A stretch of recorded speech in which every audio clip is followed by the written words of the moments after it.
नमस्कार। हनुमानगढ़ राजस्थान से मैं आनंद जैन आप सभी का श्रीदेवी क्लासेज यूट्यूब चैनल पर स्वागत करता हूं, जहां हम विज्ञान, इंजीनियरिंग और आर्किटेक्चर विषयों में विषय समझ को बेहतर बनाने और विषयों में रुचि बनाने का कार्य कर रहे हैं। आज हमारी आर्किटेक्चर विषय की ग्रीन बिल्डिंग प्लेलिस्ट में समझते हैं भवन और आधारभूत संरचनाओं के निर्माण के दौरान जो पर्यावरणीय प्रभाव हैं उनका पूर्व आंकलन, इन्वायरमेंटल इम्पैक्ट एनालिसिस EIA क्या है, इसकी क्या महत्ता है, भारत में क्या पर्यावरणीय प्रभाव आंकलन की वैधानिक स्थितियां हैं और एक परियोजना के लिए पर्यावरणीय प्रभाव आंकलन की प्रक्रिया के 8 चरण किस तरह से किसी परियोजना को पर्यावरणीय स्वीकृति प्रदान करते हैं। साथ ही साथ समझते हैं सतत विकास के लिए EIA इन्वायरमेंटल इम्पैक्ट असेसमेंट पर्यावरणीय प्रभाव आंकलन क्यों जरूरी है। शुरू करते हैं। शहरों में रहने के स्थान और व्यापार के स्थलों में होने वाला विकास है, सभी तरफ जो ढांचागत संसाधनों का विकास है, इंफ्रास्ट्रक्चर डेवलपमेंट है, और हमारा जो संसाधनों को उपयोग करने की परिपाटी है उसमें जो बदलाव हो रहा है वो सीधे हमारी चारों तरफ की पारिस्थितिकी को, इकोलॉजी को प्रभावित कर रहा है। हमारी दुनिया में तेजी से जो जनसंख्या बढ़ रही है, जीवन स्तर में जो प्रगति हो रही है और साथ ही साथ जो ढांचागत सुविधाओं में विस्तार हो रहा है, उसने हमारे चारों तरफ के पर्यावरण को महत्वपूर्ण रूप से बदल दिया है। और ये जो बदलाव है वो प्रकृति की जो अपनी लचीलापन की सीमा थी, स्वयं को सुधार कर वापस पुराना स्वरूप प्राप्त करने की जो क्षमता थी, उसको भी पार कर रहा है। और ऐसी स्थिति में ये जो जलवायु और पर्यावरण में परिवर्तन हो रहे हैं वो दुनिया भर में जो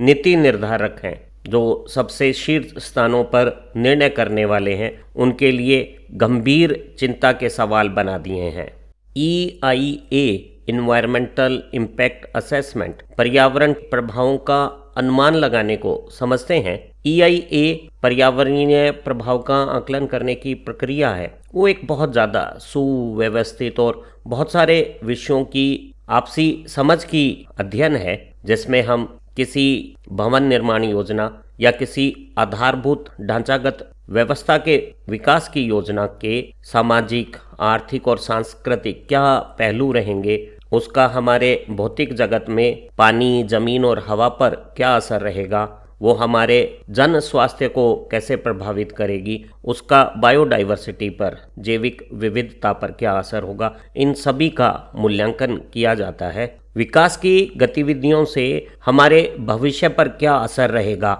उसका मूल्यांकन और इन विकास योजनाओं के सही तरीके के प्रबंधन के लिए पूरे विश्व स्तर पर किसी भी नई विकास परियोजना को शुरू करने से पहले उसके संभावित पर्यावरणीय जो परिणाम हैं उनका आकलन करने के लिए EIA इन्वायरमेंटल इम्पैक्ट असेसमेंट का उपयोग किया जाता है। किसी भी योजना के लिए EIA का उपयोग और उद्देश्य योजना के सकारात्मक योगदान को अधिकतम करते हुए उसके जो प्रतिकूल पर्यावरणीय प्रभाव हैं उनके अनुमान लगाकर उन प्रतिकूल प्रभावों से कैसे बचा जा सकता है या फिर उन्हें किस तरह से कम किया जा सकता है, इस तरह का निर्धारण EIA के द्वारा किया जाता है। हम कह सकते हैं कि हमारी जो सतत विकास की अभिकल्पना है उसमें EIA बहुत महत्वपूर्ण है। किसी भवन निर्माण परियोजना या ढांचागत संसाधनों के विकास की योजना में निर्माण कार्यों का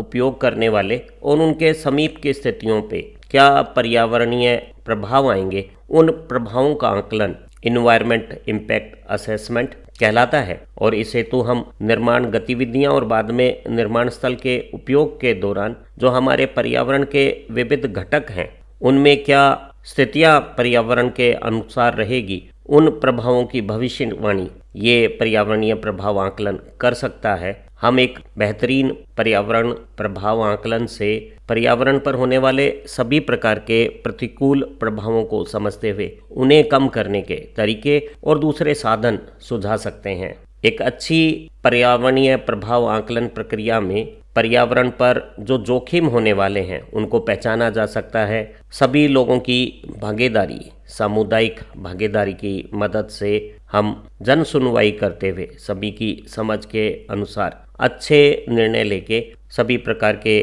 पर्यावरणीय संबंधी विवादों को कम रख सकते हैं। प्रतिकूल पर्यावरणीय प्रभावों को कम करने में भी हमारा ये आंकलन प्रभावी रहता है और इन आंकलन की मदद से जो सही प्रकार की जानकारियाँ आती हैं उनसे हमारे निर्णायकों को, जो नीति निर्धारक हैं, उनको सही निर्णय करना आसान हो जाता है। साथ ही साथ एक पर्यावरणीय प्रभाव आंकलन पर्यावरण की दृष्टि से जो बेहतरीन अनुकूल निर्माण योजना है उसकी वकालत भी करता है। वो पर्यावरण अनुकूल निर्माण योजनाओं को बढ़ावा देता है और प्रतिकूल प्रभावों को घटाने का काम करता है। भारत में पर्यावरण संबंधी विनियमों की क्या स्थिति है, क्या लेजिस्लेटिव पोजीशन है एनवायरनमेंट कंसर्न की, उसे समझते हैं। भारत में जो भारत सरकार का पर्यावरण, वन और जलवायु परिवर्तन मंत्रालय है, ministry of environment, forest and climate change, MOEFCC, वो पर्यावरण संबंधी सभी लेजिस्लेचर को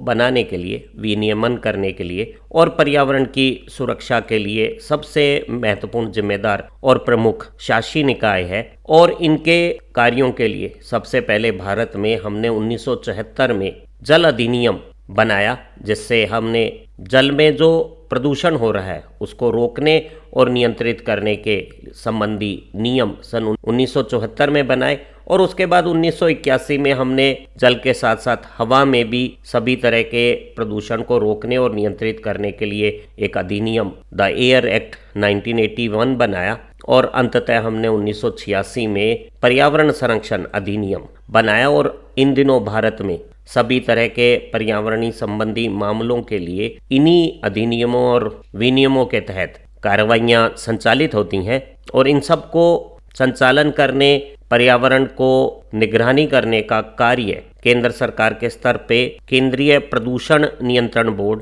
सेंट्रल पोल्यूशन कंट्रोल बोर्ड द्वारा किया जाता है। और यही अधिनियम राज्य के स्तर पे राज्य स्तरीय प्रदूषण नियंत्रण बोर्ड, पोल्यूशन कंट्रोल बोर्ड स्थापित करता है और वो राज्य के क्षेत्र में इन्हीं नियमों की पालना करवाना सुनिश्चित करते हैं। तो हम कह सकते हैं कि जल अधिनियम, water act, prevention and control of pollution in water, 1974 में लागू हुआ। वहीं the air act, the air prevention and control of pollution, हवा में प्रदूषण को रोकने और नियंत्रित करने का कानून 1981 में लागू किया गया। और 1986 में पर्यावरण प्रोटेक्शन एक्ट लागू रहा और पूरे भारत में इन्हीं एक्ट के अधीन सभी प्रकार के निर्माण कार्यों और परियोजनाओं को नियंत्रित किया जाता है। पर्यावरणीय प्रभाव आंकलन के, इन्वायरमेंटल इम्पैक्ट असेसमेंट के इतिहास को समझते हैं तो हम जानते हैं कि एक DDT, dichloro diphenyl trichloro ethane powder है। इसे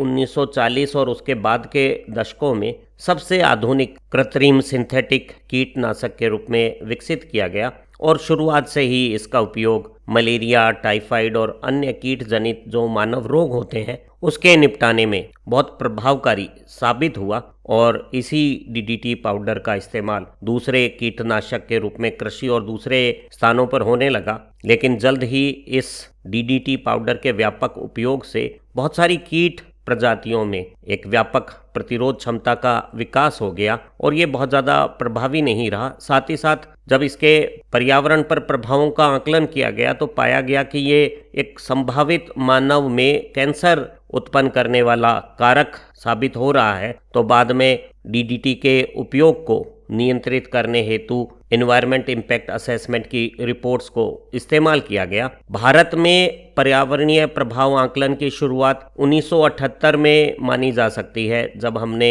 नदी घाटी परियोजनाओं को बनाते समय उनके क्या असर रहेंगे उन पर्यावरणीय प्रभावों का आकलन करना शुरू किया। और ये शुरुआती समय काल में विज्ञान और तकनीकी विभाग द्वारा पर्यावरणीय प्रभाव का आकलन किया गया। बाद में भारत में यही कार्य पर्यावरण, वन और जलवायु परिवर्तन, environment, forest and climate change department ने ले लिए। और 1994 में उन्होंने पर्यावरणीय प्रभाव आकलन हेतु एक नोटिफिकेशन अधिसूचना बनाकर एक नियम बनाया, जिसमें 30 से ज़्यादा प्रकार की परियोजनाओं को शामिल करते हुए ये निर्धारित कर दिया गया कि अगर इन परियोजनाओं को आगे बढ़ना है तो उन्हें पर्यावरणीय मंजूरी, इन्वायरमेंटल क्लियरेंस लेनी अनिवार्य है और इस हेतु उन्हें इन्वायरमेंटल इम्पैक्ट असेसमेंट, पर्यावरणीय प्रभाव का आकलन भी करना होगा। यही जो 1994 का हमारा EIA नोटिफिकेशन था, इसे 2006 में और 2020 में संशोधित भी किया गया है।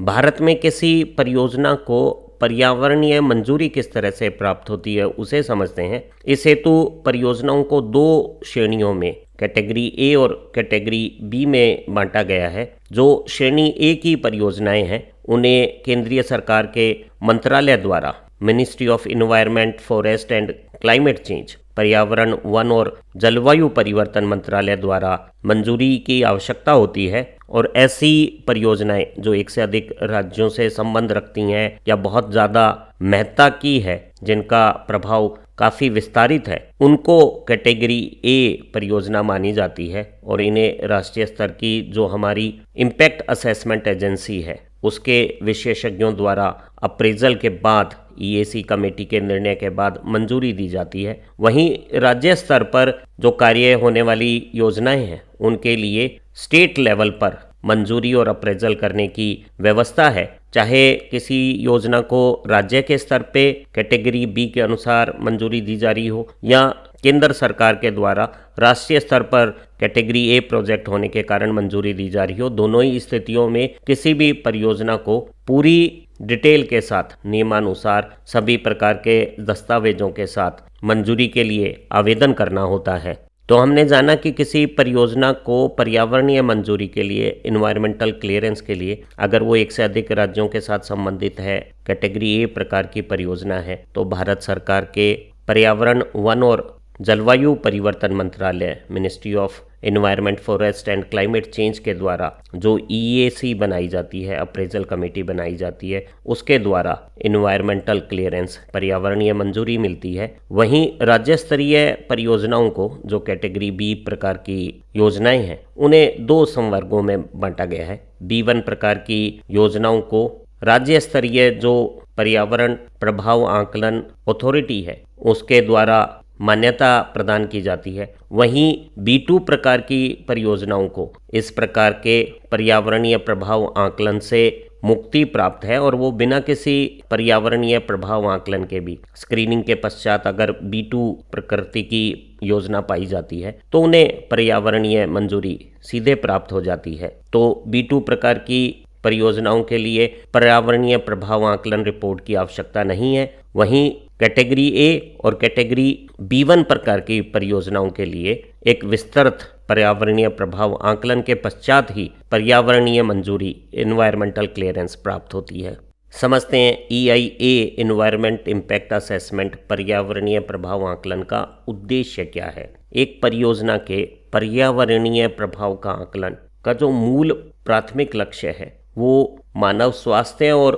समीपवर्ती पर्यावरण पर जो संभावित बुरे प्रभाव आने वाले हैं उनकी पहले से ही पहचान करना है, उनके बारे में सही प्रकार की भविष्यवाणी करना है, उनका आकलन करना है। और ये आकलन करते समय एक परियोजना के आर्थिक, पारिस्थितिकी और सामाजिक क्या प्रभाव होंगे उन्हें पहचाना जाता है। उनकी विस्तार से जानकारियां प्राप्त करके पर्यावरण पर क्या प्रभाव आएंगे उन्हें एक परियोजना शुरू होने से पहले ही अनुमान लगा लिया जाता है, ताकि सही तरीके से जो जानकारियां प्राप्त हुई है, आकलन आया है, उनसे परियोजना के पर्यावरण पर जो प्रतिकूल प्रभाव हैं उन्हें सीमित किया जा सके, उन्हें नियंत्रित करने के लिए जरूरी कदम उठाया जा सके, ताकि हम किसी परियोजना के साथ जो हमारा आर्थिक विकास हो रहा है उसके साथ साथ विकास की सततता बनाने के लिए पर्यावरण को सुरक्षित और संरक्षित रहने को भी सुनिश्चित कर सकें। तो हम सतत विकास की अवधारणा से, विकास ऐसा जो हमारे पर्यावरण को दुष्प्रभावित ना कर सके, उस परंपरा का EIA पर्यावरणीय प्रभाव आकलन से निर्वहन कर सकते हैं। EIA इन्वायरमेंट इम्पैक्ट असेसमेंट, पर्यावरणीय प्रभावों का आकलन करना एक बहुविषयी समझ के साथ किया जाता है और इस तरह के प्रभाव आकलन में हम जैव विविधता, भूमि के उपयोग, जल संसाधनों की स्थिति, वायु की गुणवत्ता को सुनिश्चित करना, शोर को नियंत्रित करना और किसी परियोजना से जो अपशिष्ट निकलते हैं, कचरा निकलता है, उसका सही तरह से प्रबंधन तो करते ही करते हैं, साथ ही परियोजना के सामाजिक, आर्थिक और पारिस्थितिकी प्रभाव हैं उन पर भी ध्यान केंद्रित करते हैं। किसी परियोजना के पर्यावरण प्रभावों का आकलन का उद्देश्य परियोजना को बनाने के लिए किस तरह की सामग्रियों का प्रयोग किया जा रहा है, क्या ऊर्जा संसाधन लगाए जा रहे हैं, हम विद्युत शक्ति के साथ साथ जीवाश्म ईंधनों का कितना उपयोग करते हैं, मिनरल रिसोर्सेज क्या इस्तेमाल किए गए हैं, हमने पुनः उपयोग होने वाले संसाधनों का क्या उपयोग किया है और इनके उपयोग के बाद हमारा जो निर्माण स्थल है वो निर्माण के उपयोग के दौरान किस तरह के प्रदूषक कितनी मात्रा में वातावरण में, हवा, पानी और भूमि पर छोड़ रहा है, उनका आकलन किया जाता है। और इन सब आकलन से हम ये पहचान कर पाते हैं कि एक परियोजना हमारे प्राकृतिक संसाधनों में जो क्षति आ रही है, क्षय हो रहा है, उसे कितना प्रभावित करेगी, उससे वैश्विक तापन और जलवायु परिवर्तन पर क्या असर होगा, अम्लीय गैसों से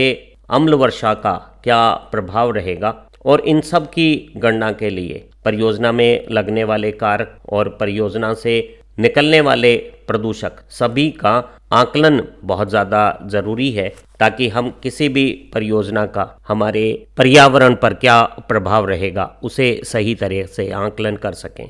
किसी परियोजना की EIA इन्वायरमेंट इम्पैक्ट असेसमेंट पर्यावरण पर प्रभावों के आकलन की जो प्रक्रिया है उसमें 8 सुव्यवस्थित चरण हैं जो एक के बाद एक किए जाते हैं, जिसमें सबसे पहले स्क्रीनिंग, छटाई के बाद स्कोपिंग की जाती है। तीसरी चरण में पर्यावरण पे प्रभावों का आकलन किया जाता है, फिर उन प्रभावों को कम करने के लिए मिटिगेशन चरण है और इनके आधार पे जो रिपोर्ट बनती है वो EAC एक्सपर्ट अप्रेजल कमेटी के पास जाती है, जो जन सुनवाई के साथ और विशेषज्ञों की राय के अनुसार परियोजना में जरूरी सुझाव, परिवर्तन बताती है और रिव्यू के बाद परियोजना पे निर्णय किया जाता है। और इस तरह की परियोजना जब चालू हो जाती है तो उसकी निरंतर मॉनिटरिंग होकर नियम, कायदे, कानून और पर्यावरण की सुरक्षा को बनाए रखने के लिए जरूरी इन्फोर्समेंट भी किया जाता है।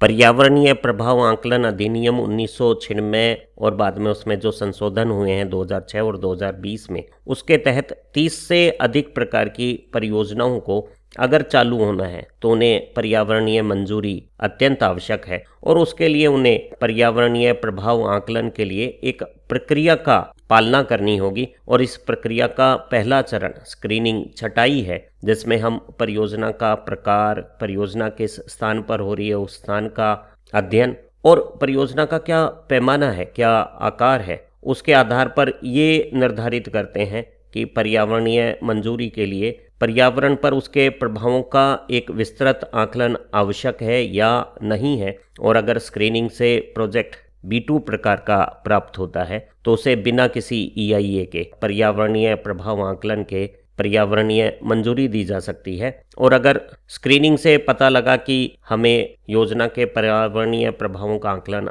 आवश्यक है तो फिर उसे आगे के चरणों के द्वारा एक EIA इन्वायरमेंट इम्पैक्ट असेसमेंट पर्यावरणीय प्रभाव आकलन की प्रक्रिया से गुजरना होता है। और उसके दूसरे चरण में परियोजना का दायरा देखा जाता है, स्कोपिंग समझी जाती है और परियोजना किन मुद्दों पर काम करेगी उसका अध्ययन किया जाता है, परियोजना का आकार समझा जाता है और एक टर्म ऑफ रेफरेंस निर्धारित किया जाता है। तत्पश्चात परियोजना के पर्यावरण के अलग अलग भागों में क्या असर आएंगे उसका आकलन किया जाता है। हम परियोजना का पर्यावरण, पारिस्थितिकी, जन स्वास्थ्य सभी पर क्या असर आएगा उसका आकलन करते हैं और इन आकलनों से अगर कोई प्रतिकूल प्रभाव सामने आ रहे हैं तो उन प्रतिकूल प्रभावों को कैसे रोका जा सकता है, उनका निवारण कैसे किया जा सकता है, उनमें सुधार किस तरह से किया जा सकता है, उसे मिटिगेशन चरण में समझा जाता है और इस आधार पर एक रिपोर्ट बनाई जाती है। तो शुरू में दायरे को निर्धारित करने के बाद, स्कोपिंग के बाद प्रभावों का आकलन इम्पैक्ट असेसमेंट में किया जाता है। फिर उन दुष्प्रभावों को शमन कम करने का काम मिटिगेशन चरण में किया जाता है और उसके आधार पर एक रिपोर्ट एक्सपर्ट्स के पास, विशेषज्ञों के पास अप्रेजल मंजूरी के लिए दाखिल की जाती है। स्क्रीनिंग के बाद जब पर्यावरण प्रभाव आकलन अनिवार्य है तो स्कोपिंग, इम्पैक्ट असेसमेंट और मिटिगेशन के बाद एक रिपोर्ट अनुमति के लिए एक्सपर्ट के सामने पेश की जाती है और एक पर्यावरणीय प्रभाव व्यक्तित्व, इन्वायरमेंट इम्पैक्ट स्टेटमेंट रिपोर्ट के साथ जो दूसरे जरूरी दस्तावेज हैं उसके साथ विशेषज्ञ और जन सुनवाई के लिए पेश किया जाता है और उसकी समीक्षा करने के बाद जरूरी निर्णय लिए जाते हैं। रिपोर्ट में सभी तरह की बातों को शामिल किया गया है, उसमें पर्याप्तता है, उसका मूल्यांकन किया जाता है और सभी तरह की सही जानकारियों के आधार पे उचित निर्णय किया जाता है। या तो परियोजना को पर्यावरणीय मंजूरी दे दी जाती है कुछ समीक्षात्मक सुधारों के बाद, अन्यथा परियोजना को रोका भी जा सकता है अगर उसके पर्यावरणीय दुष्प्रभाव अधिक दिखते हैं। यदि एक परियोजना को पर्यावरणीय अनुमति मिल जाती है तो मंजूरी के बाद उस योजना पे जब कार्य चलता है तो बाद में उस पर निगरानी, मॉनिटरिंग भी की जाती है और एक परियोजना सभी तरह के मानकों की अनुपालना कर रही है, इसे सुनिश्चित किया जाता है। जो दुष्प्रभावों को रोकने के लिए शमन उपाय सुझाए गए थे उन सब का ठीक से क्रियान्वयन हो रहा है, उसे भी सुनिश्चित किया जाता है। एक परियोजना के पर्यावरण मंजूरी और पर्यावरणीय प्रभाव आकलन में जन सुनवाई और सार्वजनिक परामर्श भी बहुत महत्वपूर्ण है। एक पर्यावरणीय प्रभाव आकलन की जो प्रक्रिया है वो परियोजना के शुरू होने से पहले उसके योजना बनाते समय ही परियोजना के पर्यावरण पर क्या प्रभाव रहेंगे उसका अनुमान लगा के एक ऐसा विकास सुनिश्चित करती है जो पर्यावरण पर संवेदनशीलता के साथ व्यवहार करे और इस हेतु जो प्रस्तावित निर्माण परियोजना है या कोई आधारभूत ढांचा परियोजना है उसके लिए पर्यावरण प्रभाव आकलन करते समय जितने भी हितधारक हैं उन सब की राय ली जाती है और संगत पर्यावरणीय नियमों की पालना भी सुनिश्चित की जाती है। जो हमारा 1994 का इन्वायरमेंट इम्पैक्ट असेसमेंट अधिसूचना है वो जब 2006 में संशोधित की गई तो नई जो अधिसूचना है उसके मसौदे में पर्यावरण पर प्रभाव के आकलन की रिपोर्ट के लिए सार्वजनिक सुनवाई, पब्लिक हियरिंग अनिवार्य कर दी गई और परियोजनाकर्ताओं के द्वारा जो रिपोर्ट एक्सपर्ट्स को अप्रेजल और मंजूरी के लिए दी जाती है वो सार्वजनिक परामर्श के लिए भी खोल दी जाती है और एक इन्वायरमेंट इम्पैक्ट असेसमेंट में सभी प्रकार के हितधारकों का दृष्टिकोण है उसको भी शामिल किया जाता है और ऐसी चेष्टा की जाती है कि परियोजना के निर्माण कार्यों से पर्यावरण पर दुष्प्रभाव भी कम रहें और वो सभी पर्यावरणीय नियमों की भी सही प्रकार से पालना करें। किसी परियोजना के पर्यावरणीय प्रभावों के आकलन को दो तरीके से किया जा सकता है। एक त्वरित रैपिड इन्वायरमेंट इम्पैक्ट असेसमेंट है और एक व्यापक कॉम्प्रहेंसिव EIE है। किसी योजना के लिए त्वरित या व्यापक किस तरह का पर्यावरण प्रभाव आकलन किया जाएगा वो परियोजना के प्रकार और पर्यावरण पर परियोजना के जो संभावित प्रभाव हो रहे हैं उनकी क्या गंभीरता रहेगी उसके आधार पर किया जाता है। यदि कोई परियोजना का पर्यावरण पर जो प्रतिकूल प्रभाव है वो काफ़ी सीमित रहने वाला है तो ऐसी सीमित प्रतिकूल प्रभाव वाली परियोजनाओं को त्वरित EIA rapid environment impact assessment द्वारा पर्यावरण मंजूरी प्रदान की जा सकती है और इसके लिए परियोजना को केवल एक सीजन जो मानसून को छोड़कर 3 महीने का समय काल है उसके लिए पर्यावरण संबंधी आंकड़ों को और दूसरी जानकारियों को एकत्र करके एक रिपोर्ट बनानी होती है और इस तरह का जो पर्यावरण प्रभाव आकलन है वो लगभग 3 महीने की छोटी अवधि में भी पूरा किया जा सकता है। वहीं अगर किसी परियोजना का पर्यावरण पर प्रभाव काफ़ी व्यापक रहना वाला है, वो बहुत अधिक गंभीर है और वो प्रतिकूल प्रभाव एक श्रृंखलाबद्ध तरीके से पर्यावरण और पारिस्थितिकी पर असर करने वाले हैं, तो हमें व्यापक पर्यावरण प्रभाव आकलन कॉम्प्रिहेंसिव इन्वायरमेंटल इम्पैक्ट असेसमेंट करना होगा, जिसे 1 वर्ष के पूरे समय काल में मानसून को छोड़कर जो 3 दूसरे हमारे मौसम हैं उनके लिए आंकड़ों को इकट्ठा करना, उन आंकड़ों को विश्लेषण करना और उन आंकड़ों के आधार पर पर्यावरण पर होने वाले सभी श्रृंखलाबद्ध प्रभावों को समझना है, ताकि हम सही तरीके से परियोजना के पर्यावरण प्रभावों को आकलन कर सकें। किसी परियोजना को त्वरित रैपिड तरीके से EIA करना है या व्यापक कॉम्प्रिहेंसिव पर्यावरण प्रभाव आकलन करना है, इसका निर्धारण जो पर्यावरण मंजूरी देने वाली संस्थान है, जो कैटेगरी A प्रोजेक्ट के लिए राष्ट्रीय स्तर का केंद्र सरकार का पर्यावरण, वन और जलवायु परिवर्तन मंत्रालय है, ministry of environment, forest and climate change है, वहीं B1 प्रकार की परियोजनाओं के लिए यही निर्धारण राज्य स्तरीय निकाय राज्य प्रदूषण नियंत्रण बोर्ड करेगा। किसी भी परियोजना के लिए पर्यावरणीय मंजूरी प्रदान करने के लिए जब पर्यावरण प्रभाव आकलन की रिपोर्ट प्रस्तुत कर दी जाएगी, तो उसे एक निर्धारित समय सीमा के बाद या तो मंजूरी देनी है या समीक्षात्मक सुधार के उपाय सुझाने होंगे। अगर कोई प्रोजेक्ट को बनाने वाला प्रमोटर अपनी पर्यावरण प्रभाव आकलन की EIA रिपोर्ट और दूसरे जरूरी दस्तावेज जो परियोजना के जो निर्धारित शर्तें हैं उसके अनुसार, टर्म ऑफ रेफरेंस के अनुसार पूरे हैं और वो संबंधित नियामक प्राधिकरण को देता है, तो उसकी रिपोर्ट की प्राप्ति की तारीख से 30 दिन के भीतर भीतर ही जो नियामक प्राधिकरण है वो या तो पर्यावरण मंजूरी दे देगा या फिर जो कमियां खामियां हैं उसकी सूचना दे देगा। ऐसे सारे आवेदन अगर कैटेगरी A प्रकार के हैं तो वो केंद्र सरकार की एक्सपर्ट अप्रेजल कमेटी EAC के पास, विशेषज्ञ अनुमति समूह के पास जाएंगे और B1 वर्ग के जो प्रोजेक्ट हैं वो राज्य स्तरीय EAC के पास जाएंगे और वो जो एक्सपर्ट अप्रेजल कमेटी है वो सभी जरूरी दस्तावेजों के साथ आवेदन का मूल्यांकन करेगी और आवेदन प्राप्ति के 60 दिन के भीतर भीतर ही ऐसे आवेदनों को या तो पर्यावरण मंजूरी दे दी जाएगी या सुधार करने के लिए सुझाव दे दिए जाएंगे। किसी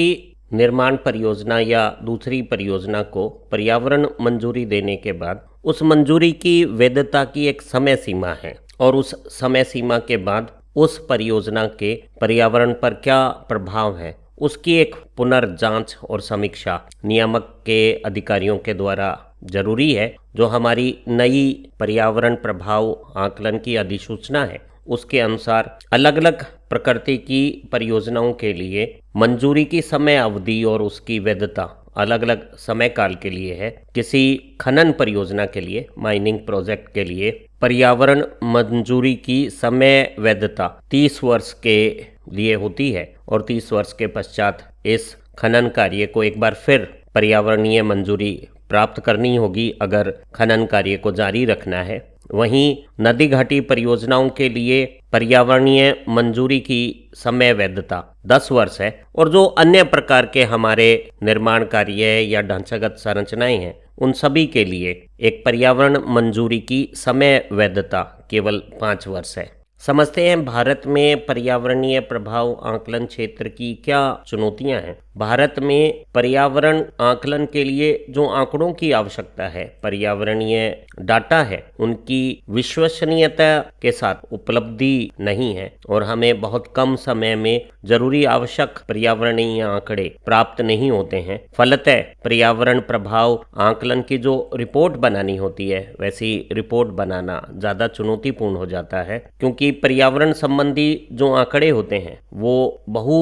विषयक प्रकृति के होते हैं और उसके लिए अलग अलग प्रकार के विशेषज्ञों के द्वारा कार्य की आवश्यकता होती है और पुराने पर्यावरण अध्ययन के आंकड़े एक ही जगह पर पूरे विस्तार के साथ किसी एक संगठन के पास सहज रूप से उपलब्ध नहीं है। और ऐसी स्थिति में जब किसी भी संगठन के द्वारा किसी परियोजना का पर्यावरणीय प्रभाव आकलन किया जाता है तो आंकड़ों का अभाव आकलन को ज़्यादा समय लेने वाला, काफ़ी महंगा और विश्वसनीयता की कोटि में भी कमज़ोर बना देता है। समझते हैं सतत विकास सस्टेनेबल डेवलपमेंट के लिए पर्यावरणीय प्रभाव आकलन की क्या महत्ता है। हमारे समय में सतत विकास के जो लक्ष्य है उन्हें अगर प्राप्त करना है तो पूरे विश्व भर में पर्यावरणीय प्रभाव आकलन को एक बहुत बेहतरीन साधन के रूप में सतत विकास के लक्ष्य प्राप्त करने के लिए स्वीकारा गया है, क्योंकि एक पर्यावरणीय प्रभाव आकलन में परियोजना की शुरुआत में उसके डिजाइन स्टेज पे ही क्या परियोजना के पर्यावरण दुष्प्रभाव बनेंगे उनकी पहचान की जाती है। उन प्रभावों को समझते हुए सही तरह से मूल्यांकन करने के बाद उन असरों को किस तरह से सीमित किया जा सकता है, दुष्प्रभावों को कम किया जा सकता है, उस तरह के निर्णय दिए जा सकते हैं। तो हम कह सकते हैं कि किसी परियोजना का पर्यावरणीय प्रभाव आकलन पर्यावरण और मानव स्वास्थ्य पर जो नकारात्मक प्रभाव आने वाले हैं उन्हें कम कर सकता है, उनसे बचाने का काम कर सकता है, उन नकारात्मक प्रभावों को शमन और सीमित करने के उपाय सुझा सकता है। साथ ही साथ किसी परियोजना में क्या सकारात्मक प्रभाव है उनको भी उजागर कर सकता है। तो सतत विकास के लिए पर्यावरणीय प्रभाव आकलन बहुत ज्यादा बेहतरीन साधन साबित हो रहा है। उम्मीद है इस थोड़ी बड़ी लेकिन बेहद ज्ञानवर्धक वीडियो की मदद से किसी परियोजना का पर्यावरण पर क्या प्रभाव रहेगा, उसका आकलन क्यों जरूरी है, वो किस तरह से किया जाता है, एक सतत विकास के लिए पर्यावरणीय प्रभाव आकलन क्यों जरूरी है, इन सभी बातों को आपने सही तरीके से समझा होगा। अगर आपको ये लर्निंग वीडियो पसंद आई है तो इसे लाइक भी करें और अपने दोस्तों के साथ साझा करें। हमारी इसी प्लेलिस्ट की दूसरी लर्निंग वीडियो से ग्रीन बिल्डिंग के बारे में आपकी समझ ज़्यादा बेहतर बनेगी। आप अच्छा पढ़ें, तरक्की करें। Have nice time. Thank you very much.